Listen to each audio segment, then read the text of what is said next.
મિત્રો નમસ્કાર આપને, અને આપણા અતિથિને પણ આપણે નમસ્કાર કરીએ અને એમનું સ્વાગત પણ કરીએ.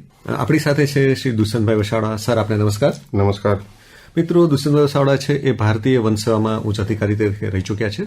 ચીફ કન્ઝર્વેટર ઓફ ફોરેસ્ટ તરીકે એમણે ગુજરાતમાં બહુ સરસ કામગીરી કરી છે. અને આજે ખાસ કરીને આપણે એમની પાસેથી જાણકારી મેળવવાની છે આપણા ગુજરાતના અભયારણ્યો વિશે, રાષ્ટ્રીય ઉદ્યાનો વિશે. સાહેબ, અભયારણ્યો અને રાષ્ટ્રીય ઉદ્યાનો એ બંને વચ્ચે ફરક શું છે અને ગુજરાતમાં તેની સંખ્યા કેટલી છે?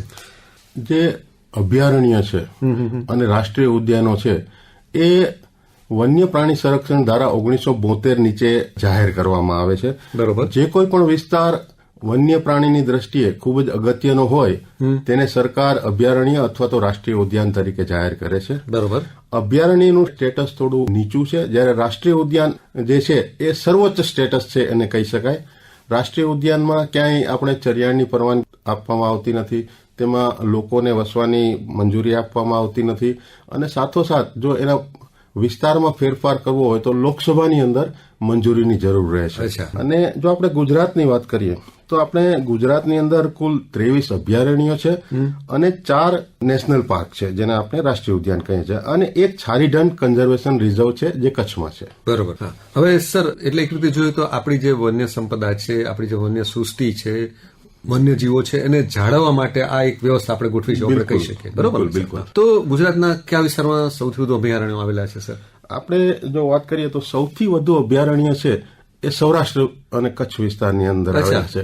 અને એનું જો આપણે કારણ જોઈએ, બરોબર, તો જે સૌરાષ્ટ્ર અને કચ્છ છે એની અંદર આપણે રણ છે, દરિયો છે, બરોબર, ડુંગરાઓ છે, આમ ખૂબ જ વિવિધતા છે. સાથે સાથે વેટલેન્ડ પણ છે અને ઘાસિયા મેદાનો જેને આપણે ગ્રાસલેન્ડ કહીએ એ પણ છે. અને સૌથી વધુ કે ત્યાંની જે પ્રજા છે એ વન્ય પ્રાણી તરફ એક સહિષ્ણુ દ્રષ્ટિ ધરાવે છે અને લીવ એન્ડ લેટ લીવ, જીવો અને જીવાદોની વૃત્તિ ધરાવે છે.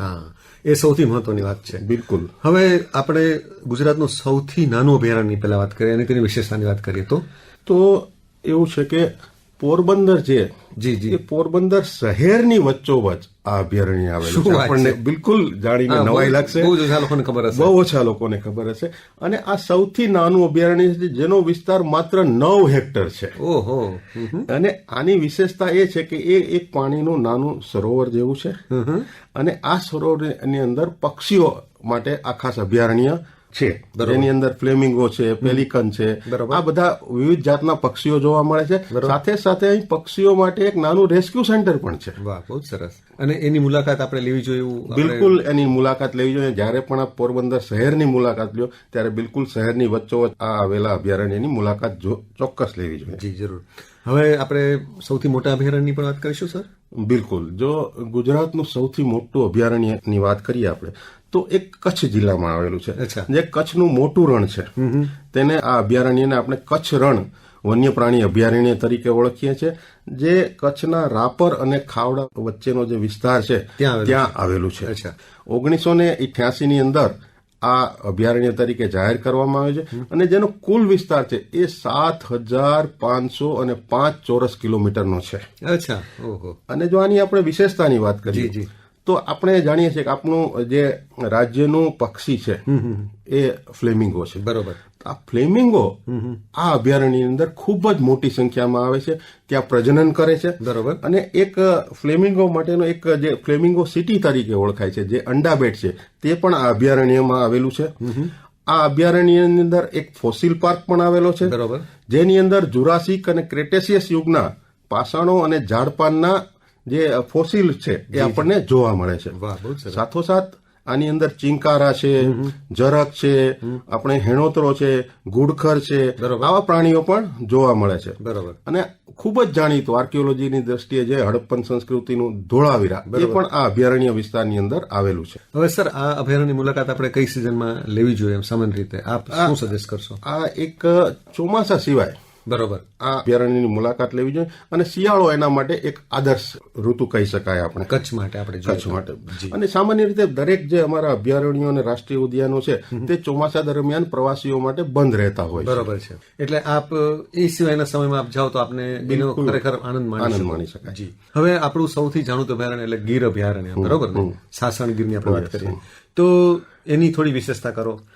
જો ગીર અભયારણ્ય છે તો એ આપણે જાણીએ છીએ કે મુખ્યત્વે આપણે સિંહ માટે જાણીતું છે. બરોબર છે. અને દેશ વિદેશમાંથી લોકો એ સિંહોને જોવા આવે છે. બરોબર. ગુજરાતનું એમ કહી શકાય કે સૌથી જાણીતું અભયારણ્ય છે. બરોબર. અને ગુજરાત જેના માટે ગૌરવ લે છે એ સિંહો એશિયાની અંદર એકમાત્ર આ ગીર અભયારણ્યમાં જોવા મળે છે. બરોબર.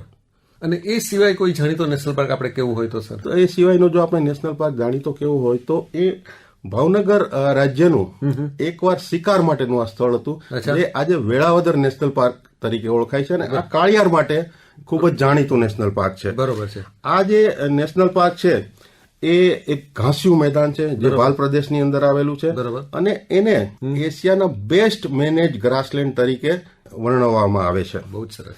આની અંદર આપણે જોઈએ તો કાળિયાર આપણને નાચતા કૂદતા જોવા મળે છે, વરુ જોવા મળે છે, સાથોસાથ જે ખડમોર છે, બરોબર, પછી હેરિયર એટલે કે પટાઈ છે, બરોબર, આ બધા જુદા જુદા આપણને પક્ષીઓ પણ ખૂબ જ સારી રીતે જોવા મળે છે. ખડમોરનું જે કોર્ટશિપ ડાન્સ કે જેને પ્રજનન માટેનું નૃત્ય એ આ નેશનલ પાર્કની અંદર આપણે જોઈ શકીએ. બિલકુલ બિલકુલ.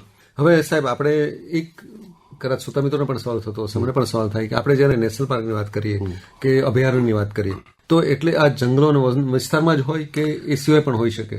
ના, જો આપણે સામાન્ય રીતે આપણને એવો જ ખ્યાલ હોય છે કે અભયારણ્ય કે નેશનલ પાર્ક એટલે જંગલો. બરોબર. પણ આપણે જાણીને આશ્ચર્ય થશે કે દરિયાની અંદર પણ આવું અભયારણ્ય અને નેશનલ પાર્ક આવેલા છે. જી. આપણો જે જામનગર જિલ્લો, દેવભૂમિ, દ્વારકા અને મોરબી જિલ્લાનો જે દરિયાકાંઠો છે એને મરીન નેશનલ પાર્ક તરીકે જાહેર કરવામાં આવેલો છે. આ જે છે એ ભારત દેશનો બરોબર પ્રથમ દરિયાઈ નેશનલ પાર્ક છે. વાહ. એટલે આ લગભગ 457 હેક્ટર વિસ્તારની અંદર ફેલાયેલો છે.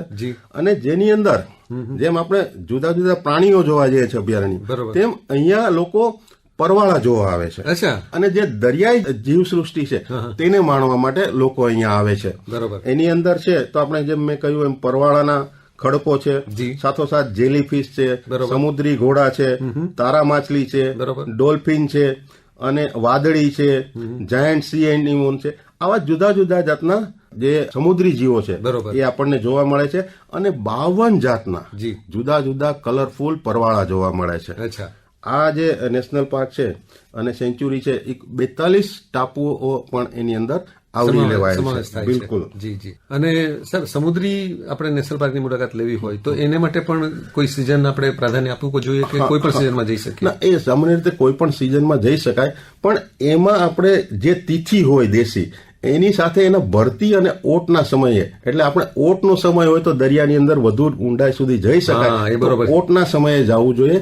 અને આ જો આપણે મરીન નેશનલ પાર્કની મુલાકાત લેવી હોય તો જામનગરથી લગભગ 60 કિલોમીટર દૂર એક નરારા ટાપુ આવેલો છે. એ નરારા આદર્શ સ્થળ છે આના માટે. બરોબર છે. અને આપણે કહ્યું એમ આપણે ભરતી ઓટનું ધ્યાન રાખીને જે આપણે પૂરેપૂરું આપણને અવલોકનનો સમય મળી શકે. બરોબર છે. હવે સર, પક્ષીઓ માટે નળ સરોવર સાંભળ્યું છે, એ સિવાય બીજું કોઈ આપણી પાસે સ્થળ ખરું? બિલકુલ. નળ સરોવર એ ખૂબ જ જાણીતું પક્ષીઓ માટેનું અભયારણ્ય છે. બરાબર. પણ એ સિવાય પણ આપણા ગુજરાતની અંદર ઘણા સારા સારા પક્ષીઓ માટેના અભયારણ્ય આવે છે, જેની અંદર આપણે જો જોઈએ તો મહેસાણા જિલ્લાની અંદર થોળ અભયારણ્ય છે. બરોબર. જે એક ડેમ વિસ્તારની ઉપર આવેલું છે. બરોબર. એ ઉપરાંત જામનગર નજીક ખીજડીયા પક્ષી અભયારણ્ય આવેલું છે. અને જેમ આપણે સૌથી નાના પક્ષી અભયારણ્ય પોરબંદરની વાત કરી, એ પોરબંદરનું પક્ષી અભયારણ્ય છે. અને કચ્છની અંદર એક છારીઢંઢ નામનું કન્ઝર્વેશન રિઝર્વ આવેલું છે. આ તમામની અંદર પક્ષીઓ આપણે ખૂબ જ સારી રીતે જોઈ શકીએ છીએ. અને આના માટેનો આદર્શ સમય છે એ નવેમ્બર મહિનાથી ફેબ્રુઆરી મહિનાનો છે. બરોબર. એટલે શિયાળાનો સમય, જયારે આપણે યાયાવર પક્ષીઓ જોવા મળે. બરોબર. હવે આપણને રીંછ જોવું હોય તો આપણે ક્યાં જવું જોઈએ? બિલકુલ. રીંછ એ છે સામાન્ય રીતે આપણે ગુજરાતની જે પૂર્વ પટ્ટી છે એ પૂર્વ પટ્ટીની અંદર જોવા મળે છે. બરોબર. એની અંદર આપણો જે બનાસકાંઠા જિલ્લો છે બરોબર એનું જેસોર અભયારણ્ય છે, બાલારામ અંબાજી અભયારણ્ય છે. બરોબર. પંચમહાલ જિલ્લાનું આપણે જાંબુઘોડા અભયારણ્ય છે. અને દાહોદ જિલ્લાની અંદર રતનમાલ અભયારણ્ય છે. અને જે આપણો નર્મદા જિલ્લો છે એના સુલપાણેશ્વર અભયારણ્યની અંદર આપણને રીંછ જોવા મળી શકે છે. અચ્છા. એટલે એક રીતે જોઈએ તો આપણે જૈવિક વિવિધતાની દ્રષ્ટિએ ગુજરાત એક સમૃદ્ધ રાજ્ય છે. બિલકુલ બિલકુલ. ખૂબ જ સમૃદ્ધ રાજ્ય છે. અને આપણી જે વિવિધતા છે, બાયોડાયવર્સિટી છે, એ ખૂબ જ વિશાળ છે. જી. હવે સાહેબ, પ્રવાસીઓ માટે આપણે જયારે કોઈ પણ અભયારણ્યની મુલાકાત લઈએ, રાષ્ટ્રીય ઉદ્યાનની મુલાકાત લઈએ, તો આપણે પ્રવાસી તરીકે જતા હોય તો આપણી પણ અમુક જવાબદારી બને. બિલકુલ. તો આપણે શું કરવું જોઈએ, શું ન કરવું જોઈએ, એની માહિતી આપશો?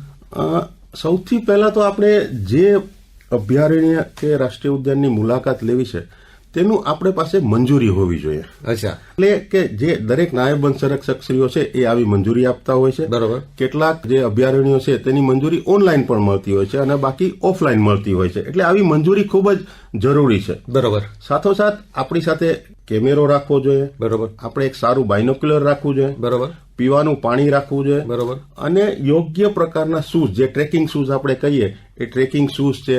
આપણે ઉનાળો હોય તો આપણે ટોપી રાખવી જોઈએ અને જે આપણે જે ઉદ્યાનમાં જઈએ છીએ એને અનુરૂપ આપણું એક જે વેશ પરિધાન છે એ ચોક્કસ હોવો જોઈએ. બરોબર. સાથોસાથ આપણે એ જે અભયારણ્ય છે એની માર્ગદર્શિકા હોય છે, તો એ માર્ગદર્શિકા વાંચીને જોઈએ આપણને જઈએ તો આપણને ખૂબ જ સારું જ્ઞાન મળી શકે. બરોબર. એટલે કે આપણી સાથે એક સારો ગાઈડ પણ હોવો જોઈએ. બરોબર. અને આપણે આ નોંધ કરવા માટે આપણી સાથે એક નોટ પેન હોય તો આપણને ખૂબ જ અનુકૂળ રહે. બરોબર છે. અને શું નહીં કરવું જોઈએ એ વિશે વાત કરીએ તો આપણે જે છે એ કોઈ પણ અભયારણ્ય રાષ્ટ્રીય ઉદ્યાનની અંદર આગ લગાડવાની ખૂબ મનાઈ હોય છે. બરોબર છે. સાથોસાથ હથિયારો, બરોબર, કોઈ પણ પ્રકારના હથિયારો લઈને પ્રવેશ કરવા એની પણ મનાઈ હોય છે. જ્યાં ત્યાં આપણે કોઈ પ્લાસ્ટિકનો કચરો ફેંકવો જ નહીં જોઈએ. બરોબર. આપણી સાથે કોઈ જ્વલનશીલ પદાર્થ નહીં હોવો જોઈએ. આપણી સાથે કોઈ રેડિયો કે કોઈ પણ જે આપણે કહીએ કે ટેપ રેકોર્ડિંગ કે અવાજ થાય એવી કોઈ વસ્તુ નહીં હોવી જોઈએ અથવા તો આપણે એને વગાડવી નહીં જોઈએ. બરોબર. આપણે જે કોઈ વન્ય પ્રાણી હોય એની નજીક નહીં જવું જોઈએ અને સાથોસાથ જે વન્ય પ્રાણીને લગતા નિયમો છે એનું આપણે ચુસ્તીથી પાલન કરવું જોઈએ. જી. તો સર, એક રીતે જોઈએ તો આપણા જ ગુજરાત રાજ્યનો આપે એક અમને નવેસરથી પરિચય કરાવ્યો, એ બદલ વસાવા સાહેબ આપનો ખૂબ ખૂબ આભાર. અને આપે જે પણ સ્થળોની વાત કરી એ સ્થળની આપણે બધા મુલાકાત લઈએ અને આપણી ગુજરાતની જૈવિક જે વિવિધતા છે એનાથી આપણે પરિચિત થઈએ એ માટે આપણે બધા શ્રોતા મિત્રોને પણ વિનંતી કરીએ. અને આપનો ખૂબ ખૂબ આભાર અને આપને ખૂબ ખૂબ શુભેચ્છા. આભાર.